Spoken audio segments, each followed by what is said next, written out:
इसकी तरफ से कोई गोली नहीं चली। और उसके बाद में जब वीडियो वायरल हुई तो बैकफुट पे नजर आ रहे हैं। फिर उसके बाद उसको दूसरा रुख दे रहे हैं, कह रहे हैं कि दो गुटों के बीच में ये संघर्ष हुआ। अफसोस की बात है, कहाँ चली गई इनकी बुद्धि कि किस प्रकार से कि दो गुटों का ये कहाँ से मसला आ गया। ये पुलिस ने गोली चलाई और उसके बाद में आपने कल देखा होगा पुलिस के अधिकारी जो सर्किल ऑफिसर है वो टेबल पर बैठ करके बिल्कुल मीडिया से मुखातिब होते हुए कह रहे हैं कि अगर जाहिल लोग हमारे पर गोली चलाएंगे तो क्या हम मरेंगे। तो ये अपने बयान को खुद बदलना है। ये आम जनता को जिनकी रक्षा, जिनके ये जनता के नौकर हैं, जिनकी जनता की रक्षा के लिए इनको जिम्मा दिया गया है, उनकी हत्या अगर ये लोग करेंगे तो कानून व्यवस्था कैसे चलेगी। इस प्रदेश और देश के अंदर कानून व्यवस्था का बुरा हाल है, संविधान की धज्जियां उड़ाई जा रही है। और हमने आज भी सदन के अंदर हमारे हमारे नेता, हमारे माननीय डिम्पल यादव जी, माननीय धर्मेंद्र यादव जी और सारे सांसदों ने इस चीज को मुद्दे को उठाया कि इस पर चर्चा कराइए। और चर्चा नहीं होगी तो कैसे उन लोगों को सजा मिलेगी जो आज कातिल हैं। आप ताज्जुब की बात है, आप बात पे हैरान रहेंगे। वहां डिस्ट्रिक्ट डीएम कह रहे हैं कि हमने एक जांच बैठा दी है और जांच भी जिन लोगों पर आरोप है अगर वही लोग जांच करेंगे तो कैसे हक और इंसाफ मिलेगा। इसकी जांच सिटिंग हाई कोर्ट के जज से होनी चाहिए, हमारी मांग है। और जो इसमें अधिकारी दोषी हैं, चाहे के विश्नोई जो पुलिस अधीक्षक संबल है या सीओ अनु चौधरी है, उनके खिलाफ हत्या का मुकदमा दर्ज होना चाहिए। सीधे गोली स्टेट फायरिंग कर रहे हैं और वो जेल की सलाखों के पीछे होनी चाहिए, हमारी मांग है। तभी इन लोगों को इंसाफ मिलेगा जिन लोग पीड़ित परिवार हैं। जैसे अभी बताया कि पीड़ित परिवार के लोगों को, परिवार को उठा करके लेके गए वहां से, घर से उन पर दबाव बनाया जा रहा है कि उनसे खाली कागज पे, कोरे कागज पे सिग्नेचर, अंगूठे लिए गए और उनकी तरफ से मुकदमा दर्ज कर दिया गया है कि हम लोग गुजर रहे थे, दो पक्षों में फायरिंग की, उस पर हमारी गोली चल गई।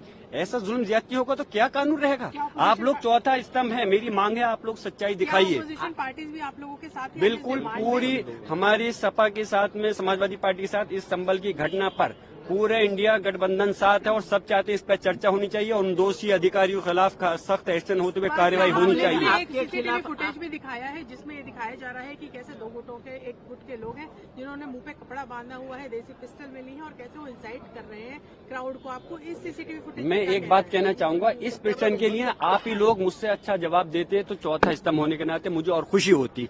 कपड़ा बांध करके मैं पूछ रहा हूँ, अगर इसमें इसकी जगह पर कल को आपके भी बच्चा हो सकता था, इन पुलिस अधिकारियों का भी बच्चा हो सकता था, अगर क्या उसके साथ भी ऐसे ये गोली उठा करके मारते। आप हैरान होंगे, एक व्यक्ति को जिन्होंने लाठी मारते मारते गिर गया, उसको पिस्टल से निकाल के गोली मार दी गई।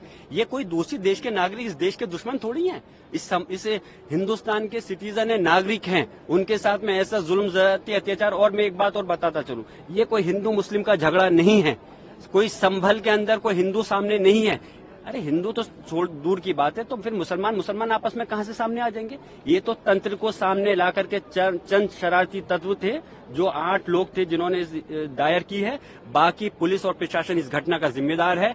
एक अगर सर्वे कंप्लीट हो गया था, दूसरी सर्वे कराने का डीएम को कहां से आदेश दे सकता है। कोर्ट आदेश देते, हमने सम्मान करा, दूसरे सर्वे भी करा दिया गया और उसके बावजूद आप गोली चला रहे हो हमारे लोगों पर। आपके खिलाफ FIR है, आप पर आरोप लगाए जा रहे हैं। जिसकी क्या कहें, जिसकी लाठी उसकी बहस, जो चाहे कर लें। आज सरकार उनके हाथ में है। इससे आप अंदाजा लगा सकते हैं कि किस प्रकार जब जो व्यक्ति, यानी कि मैं अगर उस समय घटना पे मौजूद नहीं था, बेंगलोर हूँ, आउट ऑफ स्टेशन हूँ, तो उसके बावजूद जिस दिन ये सर्वे हुआ उस दिन घटना नहीं हुई, मैं मौजूद था। जुमे के दिन जिस दिन नमाज से रोका गया मैं मौजूद था, तो कोई घटना नहीं हुई।